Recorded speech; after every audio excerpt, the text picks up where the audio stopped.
શહેર નિઝામપુરા વિસ્તારમાં આવેલ નટરાજ સોસાયટી ખાતે રમેશ રાજેન્દ્ર માને પરિવાર દ્વારા છેલ્લા 35 વર્ષથી સ્થાપના કરવામાં આવતી હોય છે। સાથે ગણપતિની સ્થાપનાના ત્રીજા દિવસેમાં ગૌરીની સ્થાપના કરવામાં આવી છે। વડોદરા શહેર નિઝામપુરા વિસ્તારમાં આવેલ નટરાજ સોસાયટી ખાતે રમેશ રાજેન્દ્ર માને પરિવાર દ્વારા છેલ્લા 35 વર્ષથી ગણપતિની સ્થાપના કરવામાં આવતી હોય છે। સાથે ગણપતિની સ્થાપનાના ત્રીજા દિવસે માં ગૌરીની સ્થાપના કરવામાં આવે છે।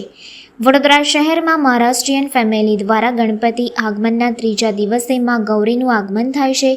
માને પરિવાર દ્વારા છેલ્લા 35 વર્ષથી ગણપતિની સ્થાપના કરવામાં આવે છે અને અગાઉ તેઓ મહારાષ્ટ્ર ખાતે રહેતા હતા, ત્યાં પણ એ જ પ્રકારની પ્રથા અને પરંપરા કરવામાં આવતી હતી। તેઓ દ્વારા માં ગૌરીને સ્થાપના કરવામાં આવે છે એટલે માં પોતાના પિયરમાં આવે છે તેવું માન્યતા છે।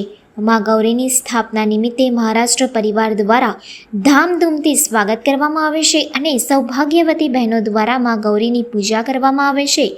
ગૌરીને પ્રસાદ નિમિત્તે પૂરણપોળી અને મીઠી વાનગીઓ પીરસવામાં આવે છે। માં ગૌરી કેટલા પરિવારમાં 3 દિવસ 5 દિવસ સ્થાપના કરવામાં આવતી હોય છે અને આ ગૌરીને વિવિધ વાનગીઓ સાથે 56 ભોગ ધરાવવામાં આવતો હોય છે।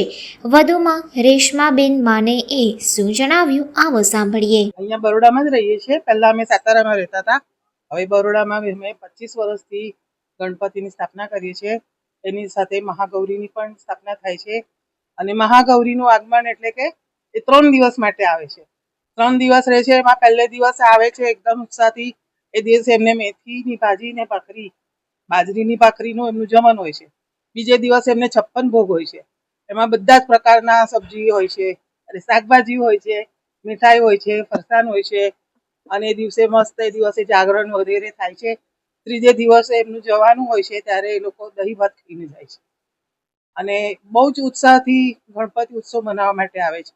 આ એમની 2 બહેનો છે, પણ એટલે માતા છે બેવ, લક્ષ્મી અને પાર્વતી, પણ 2 દિવસ ગણેશ ઉત્સવ મનાવવા માટે એ લોકો 2 બહેનો બનીને આવે છે।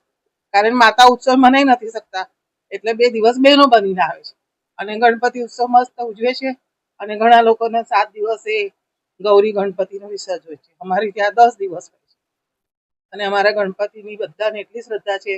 અમારી સોસાયટીના બધા લોકો સાંજે આવે છે, બહુ જ મોટી આરતીનો પ્રસંગ થાય છે અને એ બધા મસ્ત ઉત્સવ ઉજવે છે। હા, અને અમે નિઝામપુરા નટરાજ સોસાયટીમાં 26 નટરાજ સોસાયટીમાં રહીએ છીએ। રાજેન્દ્ર વિનાયકરાવ માને એમનું આ મારું રેશમા રાજેન્દ્ર માને